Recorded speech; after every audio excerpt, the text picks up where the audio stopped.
మొదటి ప్రశ్న తెర మీద చదువుకుందాం ప్రియులారా. మొదటిది అడుగుతున్నవారు నాగేంద్ర బాబు గారు, వయసు 33, గద్వాల్ జిల్లా, అలంపూర్. ఆదికాండం 11:7 గనుక మనము దిగిపోయి వారిలో ఒకని మాట ఒకనికి తెలియకుండా అక్కడ వారి భాషను తారుమారు చేదుము రండి అని అనుకున్నాను. ఆ వచనంలో తండ్రి, కుమారుడు, పరిశుద్ధాత్ముడు ముగ్గురు భూమి మీదికి వచ్చారా? కొద్దిగా వివరించండి. ఓకే నాన్న. ఆదికాండం 11:7 మనం చదివితే ఏముందో మనం తెలుసుకోగలం. దేవుడు అంటున్నాడు, ఎవరు దిగాలనుకుంటున్నారు, దేనికి దిగాలనుకుంటున్నారు? సందర్భాన్ని మనం ఆలోచిస్తే మనుషులందరూ కూడా ఒక దగ్గరే ఉండిపోవాలి అనే ఒక తప్పుడు నిర్ణయాన్ని తీసుకొని భూమి అంతా చెదరవలసిన వాళ్ళు ఏకభాష అవ్వటం వలన ఆకాశానంటే శిఖరాన్ని కడదాము అని ఒక తప్పుడు ఊహతో వారి యొక్క ప్రణాళిక ప్రారంభమైనప్పుడు దేవుడు దాన్ని వెంటనే భంగపరచాలి అనుకున్నాడు.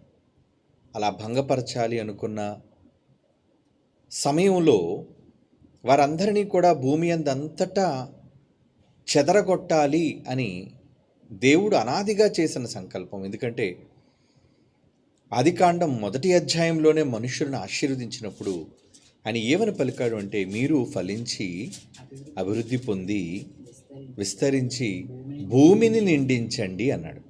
అంటే భూమి నిండాలి. కానీ వీళ్ళు బాబేలు గోపురాన్ని కట్టడంలో ఈ 11వ కేవలం ఆ మైదానంలో మాత్రమే, ఆ పరిసర ప్రాంతాలలో మాత్రమే మనుషులంతా ఒక్క భాష గనుక ఒకచోటే ఉండిపోవాలి అనుకునే వారి యొక్క తప్పుడు ప్రణాళికను దేవుడు విఘాతం కలుగు చేయటం కోసం తన దగ్గరున్న వాళ్ళతో ఆయన చెబుతున్నాడు, మనము దిగిపోయి అని. ఈ మనం అనే పదం బహువచనం. మనుష్యులను మరి రూపుదిద్దినప్పుడు కూడా ఆదికాండం 1 మన పోలిక చొప్పున అనే ఈ పదం వాడటం జరిగింది. మన స్వరూపమందు మన పోలిక చొప్పున నరులను చేయాలి. ఆదికాండం 1:26 ఉంటుంది అది. అంటే నరులు దేవుని పోలిక, ఆయనతో ఉన్నవాళ్ళు, ఆయన కుటుంబీకులుగా ఉన్నవాళ్ళు ఆయన పోలికగానే ఉండాలి అని దేవుడు కోరుకున్నాడు. కనుక అక్కడ కూడా మనము అనే పదప్రయోగం జరగటం మనం చూడగలం బైబిల్లో. ఇంతకీ పరలోకమందు ఉన్నవాళ్ళు ఎవరు? చాలాసార్లు మనం చదువుకున్నట్టుగా ఎఫ్సి పత్రిక 3:14 పరలోకమందును భూమి మీదను ఉన్న కుటుంబం అంటాడు చూడండి. ప్రతి కుటుంబం అంటే పరలోకంలో ఒక కుటుంబం ఉన్నదని, భూమి మీద కూడా చాలా కుటుంబాలు ఉన్నాయని, ఈ కుటుంబాలన్నిటికీ ఒక్కడే తండ్రి అని బైబిల్ సంబోధిస్తుంది. మరి పరలోకంలో ఉన్న కుటుంబం అనగానే దేవదూతల కుటుంబీకులు కారు, వాళ్ళు సేవకులు, పనివాళ్ళు, వాళ్ళు దేవునితో సమానులు కారు, దేవునికి దగ్గరవారు కారు. ఎందుకంటే కుటుంబీకులు అనగానే సొంత వారు అని అర్థం. ఎక్కడా ఏ దేవదూతను గూర్చి దేవుడు నా కుమారుడని కానీ నా కుటుంబీకుడని కానీ ఎవరిని గురించి ప్రస్తావించలేదు. సర్వసత్యమైన క్రొత్త నిబంధన వచ్చేసరికి దేవుడు స్పష్టంగా చెప్పింది ఏంటంటే, వాళ్ళు సేవకులు. కొడుకుగా నేను సేవకులతో ఏ రోజు నేను చెప్పలేదు అనే భావన హెబ్రీ పత్రిక 1 అంతా స్పష్టంగా మనకు కనబడుతుంది. చాలాసార్లు మనం చదివాము మాటల్ని. కాబట్టి దేవదూతలు ఆయన కుటుంబీకులు కారు. కనుక ఎవరితో మనము అనే పదప్రయోగం చేస్తాడు కుటుంబం కానప్పుడు? మనము వెళ్ళి మన పోలిక చొప్పున నరులను చేయదము అన్నాడు అంటే పరలోకంలో ఒక కుటుంబం ఉంది.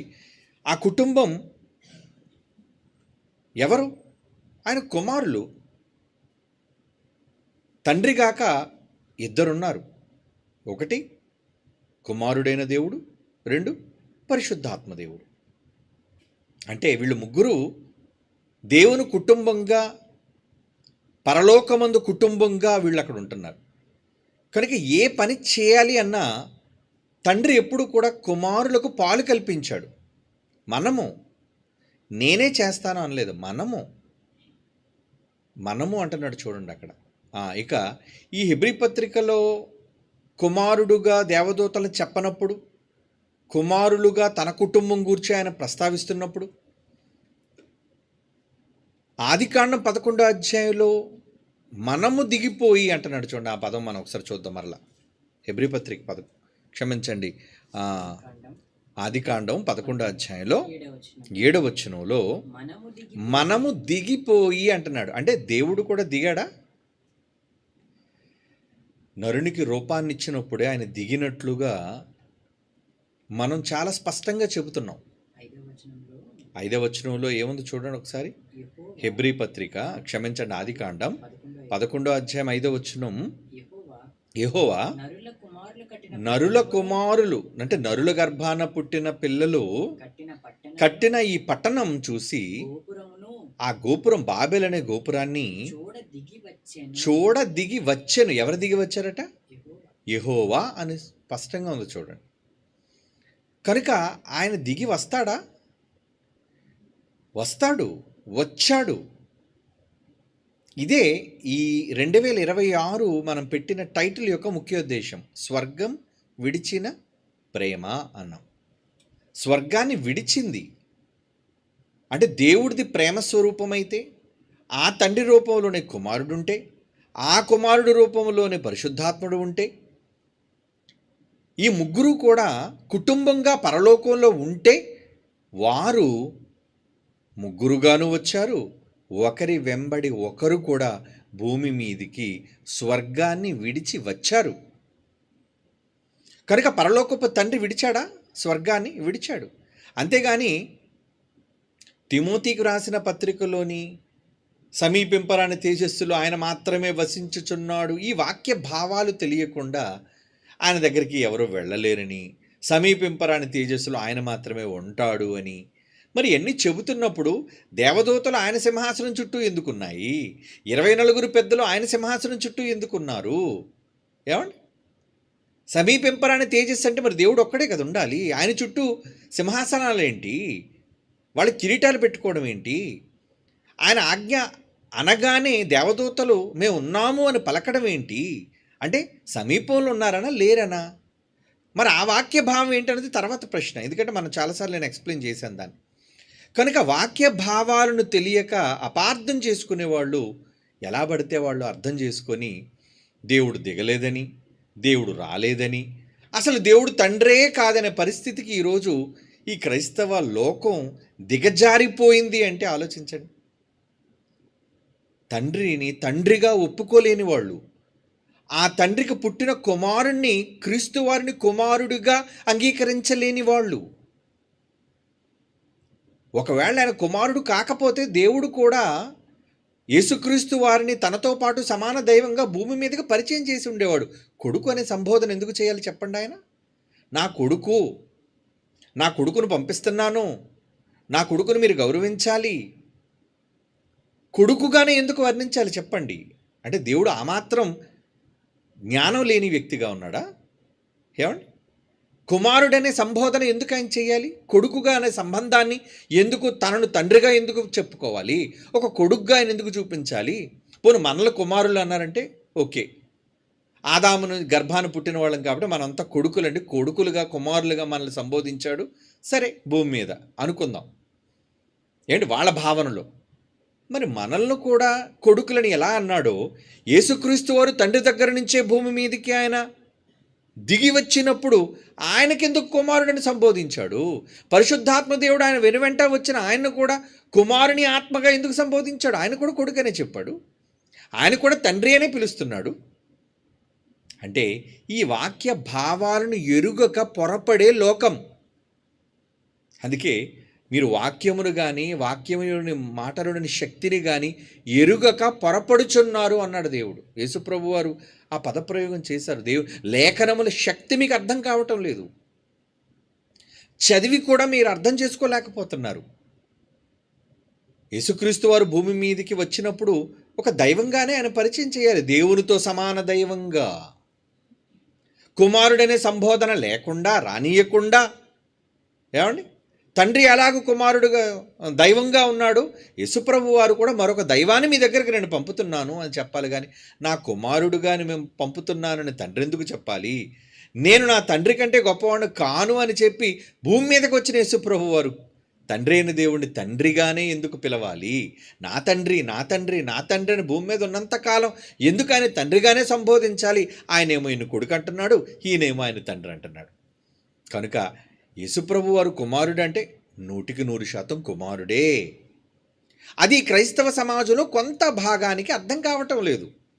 ఎందుకంటే యేసుప్రభు పుట్టినవాడు కాడని, కొడుకుగా ఉండలేడని, దేవునితో సమాన దైవమని వాక్య భావాలను అర్థం చేసుకోలేక అపార్థం చేసుకున్నారు. విడిచిపెట్టండి, వాళ్ళతో మనకి సంబంధం లేదు. ఎందుకంటే వాళ్ళందరూ కూడా సత్యానికి భిన్నగా నడుచుకునే వాళ్ళు కాబట్టి, సత్యానికి భిన్నంగా ఎవరు ప్రవర్తించినా, పరిశుద్ధాత్మకు విరోధంగా ఎవరు పాపం చేసినా ఇక వారికి జన్మలోనూ రాబో పునర్జన్మ బాప్తీసం పొందిన వాళ్ళకి క్షమాపణ ఉంటుందేమో కానీ మరొక జన్మలో, అంటే ఈ ఆత్మ శరీరాన్ని విడిచిన తరువాత పొందబోయే మరొక జీవితంలో ఇక వాళ్ళకి క్షమాపణ అనేది రాదు అని దేవుడు చాలా స్పష్టంగా చెప్పాడు.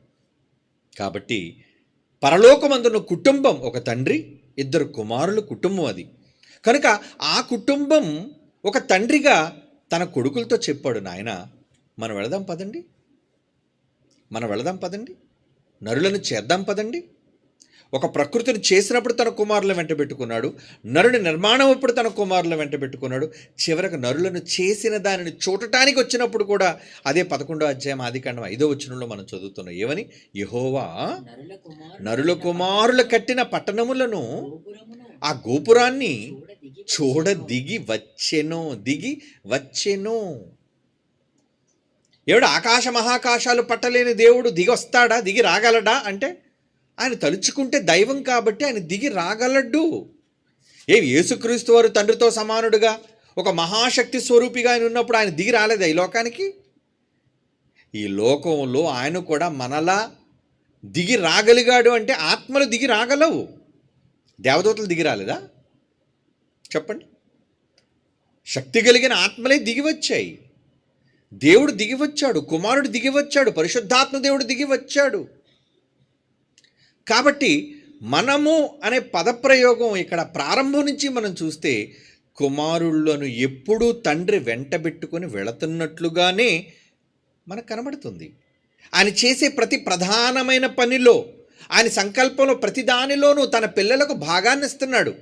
కుమారుడికి భాగాన్ని పంచాడు యేసుక్రీస్తు వారికి, పరిశుద్ధాత్మ మరొక కుమారునికి భాగాన్ని పంచాడు. ఆయన ఇదిగో ఈ పనులు నువ్వు పాలిభాగస్తుడు కావాలి, ఈ పనులు నువ్వు పాలిభాగస్తుడు కావాలి. ఎందుకంటే నేను తండ్రిగా ఒక సంకల్పం నేను చేశాను ఈ సృష్టి పుట్టక మునిపే. అదే ఎఫ్సీ పత్రిక 1వ అధ్యాయం 4-6 వచనాలు.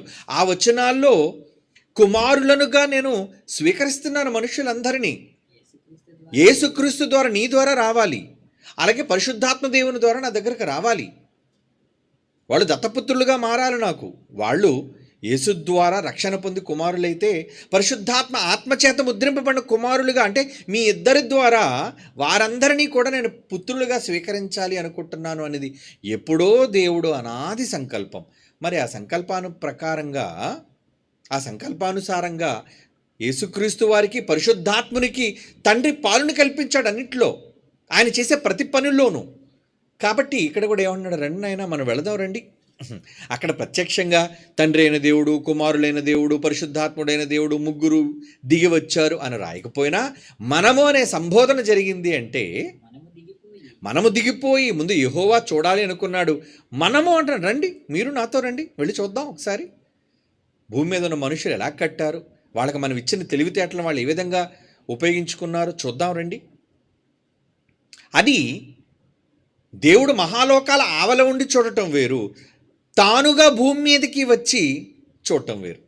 ఏమండి, ఇప్పుడు చీమలు కట్టే పుట్టలు ఉంటాయి, పాములు కట్టవు పుట్టలు. ఏమండి, ఏం కడతాయి చీమలు? పుట్టలు కడతాయి. మరి ఆ పుట్టలోనికి వెళ్ళి ఆ పుట్టలు ఎలా ఉన్నాయి చూడాలి అంటే ఏమండి, ఆ లోపలికి వెళ్ళాలి అంటే చీమలా వెళ్తేనే కదా ఆ గదులు కానీ ఏంటో అది మనకు కనబడతాయి.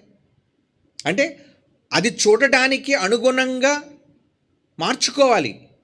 మనిషి అయినా మారాలి, లేదా వాటినైనా మలుచుకోవాలి. దేవుడు కూడా ఈ విశ్వంలో భూమి చాలా స్వల్పమైనది, ఇసుక రేణువు కంటే చిన్నది, పరమాణు శాతంలో ఉన్నది. అంత చిన్న పరమాణు శాతంలో ఉన్న ఈ భూమి మీదికి ఆకాశ మహాకాశాలు పట్టలేని శక్తి స్వరూపాలుగా ఉన్న ఆ ముగ్గురు కూడా వచ్చారు అంటే తమ పరిస్థితులను మార్చుకున్నారు. భూమికి అనుగుణంగా వాళ్ళు, భూలోకానికి అనుగుణంగా తమ ఆత్మలను వాళ్ళు మార్చుకున్నారు, తమ రూపాలను వాళ్ళు మార్చుకున్నారు. ఎందుకంటే రావాలి, చూడాలి, పైనుంచి వచ్చి చూసేది వేరు, లోపలికి వచ్చి అన్నిటినీ పరిశీలించేది వేరు. కనుక వాటిని చూడడానికి అనుగుణంగా వాళ్ళు తమ విధానాలను మార్చుకున్నారు అని అర్థం. అక్కడ మనము దిగిపోయి అంటున్నాడంటే దిగకుండా దిగిపోయి అంటాడా? అనడు కదా. కనుక నాన్న, తండ్రి, కుమారుడు, పరిశుద్ధాత్మరు ముగ్గురు భూమి మీదకి వచ్చారా అని వివరించమన్నాడు. కాబట్టి మనం వాక్య భావాన్ని ఆలోచిస్తే తండ్రి ఏ పని చేయాలన్నా ఇది కూడా సంకల్పంలో ఒక భాగం. ఎందుకంటే భూమి అంతా విస్తరించాలి మనుష్యులు అని తండ్రి సంకల్పించినప్పుడు, ఆ సంకల్పం కోసం ముగ్గురు కష్టపడినప్పుడు తండ్రి కష్టపడ్డాడు, కుమారులు కష్టపడ్డారు, ఇద్దరు కూడా. ఏమండి, మరి ముగ్గురు కష్టపడిన ఈ సంకల్పంలో ఆయన సంకల్పం ఎక్కడైనా నిలిచిపోయింది అనుకోండి, ఎక్కడ బాబెలు దగ్గర నిలిచిపోయింది. అప్పుడు మళ్ళా ముగ్గురు ఏమనుకున్నారు? వీళ్ళ ఆలోచన మనం భంగపరచాలి, వీళ్ళని మనం చెదరగొట్టాలి, వీళ్ళ మనం తారుమారు చేయాలి అని అనుకొని ఒకని భాష మరొకరికి తెలియకుండా భాషను తారుమారు చేయగా రండి అని ఒక ప్రణాళిక ఇద్దరు పిల్లలతో కూర్చోబెట్టాడు తండ్రి. నాయన ఇలా చేద్దాం అనుకుంటాను రా, మీరేమంటారు? అలాగే తండ్రి గారు, మరి మీరు రావాలి నాతో పాటు, ఎందుకంటే నా సంకల్పం భూమి అంతా చెదిరిపోవాలి, నరులు ఒక దగ్గరే ఉంటే అలా, మరి దీన్ని నేను అమలు చేయాలనుకుంటున్నాను, దానికి మీరు సహకరించాలి అంటే తప్పనిసరిగా తండ్రి గారు మేము వస్తాం పదండి. ఇద్దరు కుమారులు తండ్రి గారితో పాటు భూమి మీదకి వచ్చారు. ఎందుకంటే సృష్టి నిర్మాణం నుంచి వాళ్ళ పాత్ర ఉంది, చివరికి మనుషులు రక్షించడంలో కూడా వాళ్ళ పాత్ర ఉంటూనే ఉంది. యేసు వచ్చి సిలువ మీద చనిపోతే ఆయన వెళ్ళిపోయిన తర్వాత పరిశుద్ధాత్మదేవుడు మనతో పాటు ఇప్పటికీ భూమి మీద ఉంటూ మనలో తండ్రిని వేడుకుంటున్నాడు, మన పక్షాన విజ్ఞాపన చేస్తున్నాడు. ఏమండి, అదే కదా మొట్టమొదటిసారిగా మనం పరిశుద్ధాత్మని యొక్క ఉనికిని గురించిన పాట మొట్టమొదటిసారిగా మనం రాసాం. అసలు పరిశుద్ధాత్మదేవుని గురించిన ఉనికి ఎవరు రాశారు? పరిశుద్ధాత్మని గురించిన పాట నిజంగా దేవుడు ఆ భాగ్యాన్ని మనకే ఇచ్చాడు. సవివరంగా, మృదు మధురంగా, ఏమండి, మంచి గీతంగా దాన్ని మనం పరిశుద్ధాత్మదేవుని రాక ఆయనకి అంకితం చేశాం పాటని. ఎందుకంటే యేసుప్రభుని గురించి చాలామంది పాటలు రాశారు, తండ్రి గారిని గురించి చాలామంది పాటలు రాశారు, ఏమండి, యెహోవాని గురించి. కానీ పరిశుద్ధాత్మని గురించి ఆయన గురించి పాటలు రాయలేదు. కానీ మొట్టమొదటిసారిగా మనం ఇనిషియేటివ్ ఏమండి తీసుకొని పాటను రచించి ఆయన ఉనికిని గురించి మనం చెప్పాం. ఆయన వచ్చి ఏం చేశాడు, ఎప్పుడు వచ్చాడు, ఎప్పుడు మన దగ్గర ఉండిపోవడానికి ఎప్పుడు వచ్చాడు, ఏమంటే క్రీస్తుకు ముందు ఆయన ఎలా ఉండేవాడు, క్రీస్తు తర్వాత ఆయన ఎలా పని చేశాడు, ఇవన్నీ కూడా పాటలో చాలా సింపుల్గా ఏమండి మనం చెప్పడం జరిగింది. కాబట్టి ఇక్కడ తండ్రి, కుమారుల, పరిశుద్ధాత్మల వారు కుటుంబంగా పరలోకం నుండి దిగివచ్చి వాళ్ళు అనుకున్న దాన్ని అమలు చేశారంటే ఎస్ చేశారు. ఓకేనా? God bless you. తర్వాత